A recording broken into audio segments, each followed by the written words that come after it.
ഇന്ത്യയിൽ ആരൊക്കെയാണ് രാഷ്ട്രവിരുദ്ധർ, ദേശവിരുദ്ധരെന്ന് അടയാളപ്പെടുത്തിയിട്ടുള്ള ഒരു പ്രസ്ഥാനമാണ് സംഘപരിവാർ. അതിൻ്റെ പ്രത്യയശാസ്ത്ര പ്രചാരകനായ ബഹുമാനായ ശ്രീ ഗുരുജി, ഞാൻ ബഹുമാനം എന്ന് ചേർത്തത് അദ്ദേഹം ഒരു പ്രസ്ഥാനത്തിൻ്റെ നേതാവായിരുന്നുകൊണ്ടാണ്. ഇത് ഗുരുജി ഗോൾവക്കർ എഴുതി വെച്ചിട്ടുണ്ട് 19, 20, 21 അധ്യായം. എൻ്റെ കയ്യിലുണ്ട് ആ പുസ്തകം, വേണമെങ്കിൽ ഇപ്പോൾ വായിച്ച് കേൾപ്പിക്കാം. അതിനകത്ത് ഇന്ത്യയുടെ ആഭ്യന്തര ശത്രുക്കൾ ആരൊക്കെയാണ്? 1 മുസ്ലിങ്ങൾ, 2 ക്രൈസ്തവർ, 3 കമ്മ്യൂണിസ്റ്റുകൾ. ഇടക്കാലത്ത് വിജയദശമി നാളിൽ ബഹുമാനപ്പെട്ട സർസംഘ് ചാലക് പറയുകയുണ്ടായി 3 M ആണ് കുഴപ്പം എന്ന് പറഞ്ഞിട്ട് മാറ്റിയിട്ടുണ്ട്. ഈ അനുബന്ധ സംഘടനയുണ്ടല്ലോ, സംഘപരിവാർ ദത്തുപുത്രന്മാരായി എടുത്തു വളർത്തുന്ന BDJS അങ്ങനെ പോലുള്ള സംഘടനകൾ, അവരൊക്കെ ഇപ്പോൾ കേരളത്തിൽ മാത്രം ഒരു മുദ്രാവാക്യം വെച്ചിട്ടുണ്ട്, നായാടി മുതൽ നസ്രാണി വരെ മതിയെന്ന്, ബാക്കിയുള്ളവരാരും വേണ്ടെന്ന് പറഞ്ഞിട്ടുണ്ട്. പക്ഷേ അനങ്ങിയിട്ടുണ്ടോ അവരാരെങ്കിലും ഈ പ്രശ്നത്തിൽ?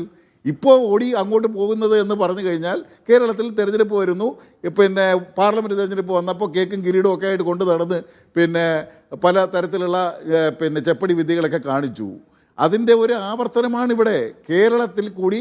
ഇവിടെ നമ്മുടെ ജനസംഖ്യാനുപാതികമായി നോക്കിയാൽ ക്രൈസ്തവരും മുസ്ലിങ്ങളുമൊക്കെ അഖിലേന്ത്യാ ശരാശരിയല്ല ക്രൈസ്തവർ കേരളത്തിൽ. അപ്പോൾ അവരെ കൂടി പിടിച്ചുകൊണ്ട് എങ്ങനെയെങ്കിലും കേരളത്തിലെ ഭരണം അട്ടിമറിച്ച് വന്നാൽ ബാക്കി കാര്യം ഞങ്ങൾ നോക്കിക്കോളാം എന്ന നിലയിലാണ്. അധികാരത്തിൽ വന്നു കഴിഞ്ഞാൽ പിന്നെ എന്താ സംഭവിക്കുന്നതെന്ന് ഓരോ സ്റ്റേറ്റിലെയും പറയാം.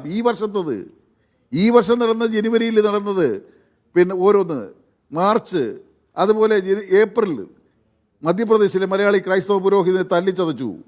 മാർച്ച് 16 ഡൽഹിയിൽ ക്രിസ്ത്യൻ പള്ളി ആക്രമിച്ചു. 25 ഏപ്രിൽ 5 ഒഡീഷയിലെ പള്ളിയിൽ കയറി വൈദികരെ മർദ്ദിച്ചു പോലീസ്.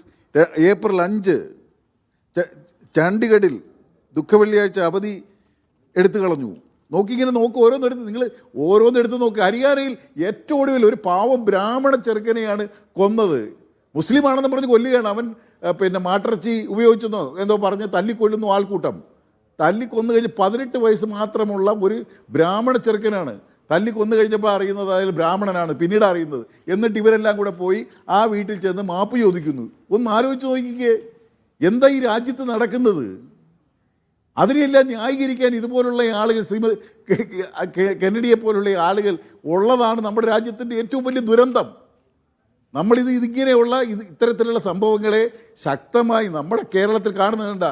എന്തെല്ലാം അഭിപ്രായ ഭിന്നതകളുണ്ട്. ഞാനിപ്പോൾ മതപരിത്വ നിയമമോ മറ്റു കാര്യങ്ങൾ കോൺഗ്രസ്സുകാരുമായിട്ട് ഞങ്ങൾക്ക് അഭിപ്രായ വ്യത്യാസമുണ്ട്. അത് ഞങ്ങളെക്കുറിച്ച് അവർക്കും ഉണ്ടാകാം. പക്ഷെ ആ തരം തർക്കത്തിലേക്കല്ലല്ലോ നമ്മളിപ്പോൾ പോകുന്നത്.